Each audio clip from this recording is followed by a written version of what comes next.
अस्सलाम वालेकुम नाज़रीन, सौराब बरकत आपसे मुखातिब है। दो तीन अहम तरीन खबरें हैं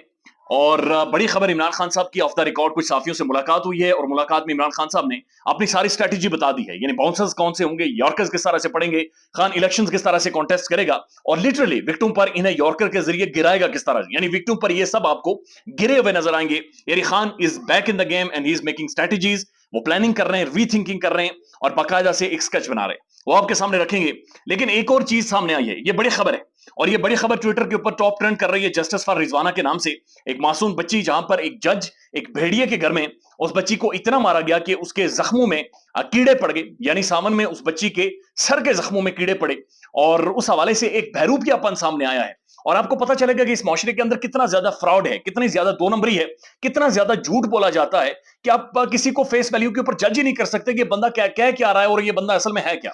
अब फैसल बावड़ा साहब की जो वीडियो ऑडियो लीक हुई है, अब बुनियादी तौर पर उस ऑडियो में फैसल बावड़ा उस फैमिली के ऊपर, यानी वो जो मासूम बच्ची जो जज के घर में मुलाजिमा थी, उस फैमिली के ऊपर प्रेशर डाल रहे हैं कि आप लोग जज की फैमिली के साथ सेटलमेंट कर लें, आप लोग इस मामले को खत्म कर लें, मीडिया में ना लेकर जाएं, लिटिगेशन में ना लेकर जाएं, लीगल प्रोसेस में ना लेकर जाएं, आप इस मामले को ऑफ द रिकॉर्ड सेटल कर लें। और वो जब पूछते हैं कि आप बात कौन कर रहे हैं, तो ये कहते हैं जनाब मैं फैसल बावड़ा विफाकी वजीर बात कर रहा हूं। और विफाकी वजीर के हैं भी नहीं, लेकिन फिर उन्हें यह कह रहे हैं कि अगर मामला आप कोर्ट में लेकर जाएंगे तो 5 से 6 साल लग जाएंगे और इस दौरान पता नहीं क्या क्या हो जाएगा, लिहाजा आप इस सारे मामले से पीछे हट जाए।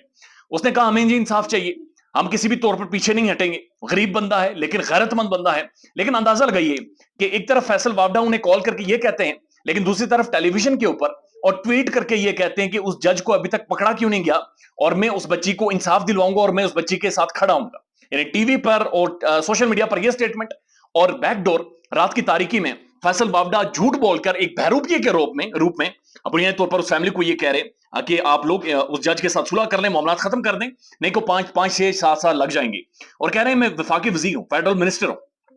अंदाजा लगाइए कि एक फेडरल मिनिस्टर का रूप धारकर एक बहरूपियेपन का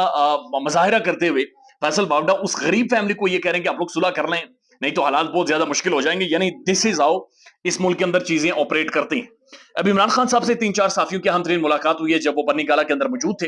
और उनसे पूछा गया कि खान साहब आपकी स्ट्रेटेजी क्या होगी, क्योंकि आपकी पार्टी खत्म कर ली जाएगी और ये भी मौजूद है कि आपकी पार्टी का कोई भी टिकट लेने वाला नहीं होगा। जिस भी नौजवान को, लड़के को, लड़की को आप टिकट देंगे उसे ब्लैकमेल किया जाएगा, उसे रोका जाएगा, उसका रास्ता रोका जाएगा, उसके घर वालों को उठा लिया जाएगा, मारदाड़ होगी या उसे गिरफ्तार कर लिया जाएगा। आपके लोग इलेक्शंस किस तरह से कॉन्टेस्ट करेंगे, इसके ऊपर इमरान खान ने कहा कि मैंने इसके ऊपर सोचा है और मैंने एक स्ट्रेटजी फॉर्मुलेट की है। हम वुकला को ज्यादातर टिकट देंगे, यानी तहरीक इंसाफ के नाम पर बहुत सारे वुकला हैं जो मुख्तलिफ हल्कों से कॉन्टेस्ट करेंगे और ज्यादातर वुकला यानी इस दफा आपको इंतखाबात के अंदर नजर आएंगे। अब जब वुकला बरादरी आएगी यानी काला कोट सड़कों के ऊपर आपको नजर आएगा, तो काले कोट के ऊपर झूठा इल्जाम भी नहीं लग सकता, काले कोट को आप ब्लैकमेल भी नहीं कर सकते, क्योंकि पाकिस्तान के अंदर अगर कोई यूनिटी है तो वो वुकला बरादरी में है। वकील को पकड़ भी नहीं सकते, वकील को ये रात की तारीकी में उठा भी नहीं सकते, वकील को ब्लैकमेल भी नहीं कर सकते, वकील को पुलिस से डरा भी नहीं सकते, चूंकि वो कानून को समझता है। लिहाजा इमरान खान ने कहा कि हम चूंकि ये सब तरफ से तैयार हैं आम लोगों के लिए, हम वुकला को लेकर आएंगे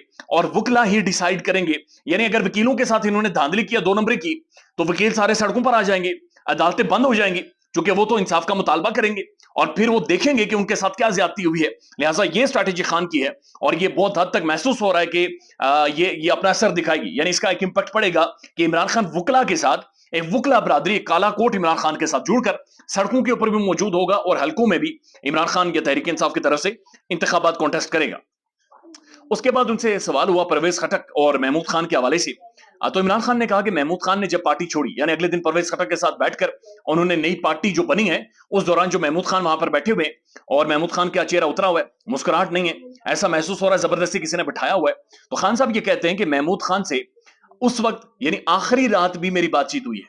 यानी जिस दिन उन्होंने पार्टी छोड़ी खान की या दूसरी तरफ गए, उस रात भी खान साहब कहते हैं लेट नाइट भी मेरी महमूद खान से राब्ते थे, उनसे बातचीत हुई और आखिरी रात तक, आखिरी लम्हे तक महमूद खान मुझे ये कहते रहे कि खान साहब मैं आपके साथ हूं, मैं किसी भी तौर दूसरी तरफ नहीं जाऊंगा, दो कि मुझे ब्लैकमेल बहुत हद तक या बहुत ज्यादा किया जा रहा है। तो इसके ऊपर खान साहब ये कहते हैं कि मुझे बहुत ज्यादा दुख हुआ कि एक तरफ आधी रात तक वो मुझे ये कहते रहे, लेकिन अगले दिन वो पार्टी छोड़ गए थे, अगले दिन उन्होंने नई सियासी जमात बना ली थी। तो ये चीजें खान साहब कहते हैं कि मुझे बहुत बुरी तरह से हर्ट हुई हैं। लेकिन परवेज खटक के बारे में वो ये कह रहे हैं कि ये असल में ایک مورا تھا اور پرویز خٹک نے میری کمر میں چھرا گھونپنے کی کوشش کی ہے اور پرویز خٹک میری پارٹی کو ہائی جیک کرنا چاہتے تھے. انہوں نے کہا پرویز خٹک کو جو اسکرپٹ دیا گیا تھا, جو پلان دیا گیا تھا, وہ یہ تھا کہ میں گرفتار ہو جاؤں گا, یعنی عمران خان گرفتار ہو جائے گا, اور اس کے بعد جو پارٹی ہوگی تحریک انصاف, اس کو جو لیڈ کریں گے وہ صرف پرویز خٹک لیڈ کریں گے. یعنی یہ اسکرپٹ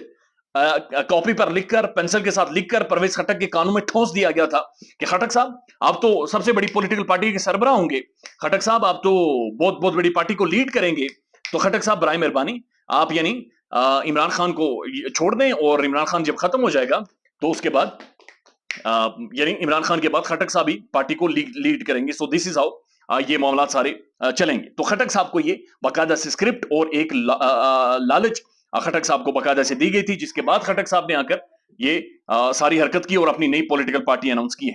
اس کے بعد انہوں نے کہا جنرل باجوہ ان سب کو اصل میں لے کر کیوں آئے اقتدار میں. یہ ایک بڑا سوال تھا, اور یہ بھی اہم ترین سوال تھا کہ جنرل باجوہ نے کرپٹ ترین ٹولے کو اوپر مسلط کیوں کیا. تو اس کے اوپر عمران خان صاحب کا کہنا ہے کہ جنرل باجوہ نے خود بہت زیادہ کرپشن کی تھی, اور ان کے اوپر کرپشن کے الزامات تھے, بلکہ بہت حد تک تو ان کے اوپر یعنی بہت ساری چیزیں نکل کر سامنے آ گئی تھی. آپ کو یاد ہوگا احمد نورانی کی ایک سٹوری, جہاں پر انہوں نے ساری چیزیں لا کر سامنے رکھی تھی کہ جو جنرل باجوہ صاحب ہیں ان کی جو بہو ہے اس کے اکاؤنٹ میں بھی کس طرح پیسے جاتے ہیں, اور ایک دن میں یعنی 10 لاکھ روپے بھی نہیں ہوتے اور اگلے دن کروڑوں روپے ہوتے ہیں. تو انہوں نے کہا کہ جو جنرل باجوہ صاحب ہیں اصل میں انہوں نے اپنے کرپشن کو تحفظ دینا تھا, اس لیے انہوں نے اس کرپٹ ٹولے کو ہم سب کے اوپر مسلط کروا دیا ہے. تو بزدار کے حوالے سے انہوں نے کہا کہ بزدار نے پارٹی کو چھوڑا, مجھے بڑا دکھ ہے اس چیز کا, لیکن مجھے پتا ہے کہ بزدار کی چھوٹی چھوٹی بیٹیاں ہیں, عثمان بزدار کی, اور وہ اپنی بیٹیوں کے لیے مجبور ہوا ہوگا, جس کے بعد انہوں نے پارٹی چھوڑی ہے. تو خان صاحب زیادہ تر شکوہ بھی نہیں لوگوں سے کر رہے, اور ساتھ انہوں نے اپریشیٹ کیا پرویز الہی صاحب کو اور شیخ رشید صاحب کو بہت زیادہ. انہوں نے کہا کہ میں توقع نہیں رکھ رہا تھا کہ پرویز الہی جو 80 سال کے بزرگ ہیں وہ اتنا زیادہ برداشت کریں گے, اتنی زیادہ جیلوں میں ابھی بھی اڈیالہ جیل کے اندر موجود ہیں, انہیں اب جج کے سامنے بھی پیش نہیں کیا جاتا. ایک بڑی مشکل لمحات میں وہ اپنا وقت گزار رہے ہیں. اور پھر شیخ رشید ایک لمبے عرصے سے انڈر گراؤنڈ ہے, یعنی مجھے ذاتی طور پر میں نے ان کے انٹرویوز کیے ہیں,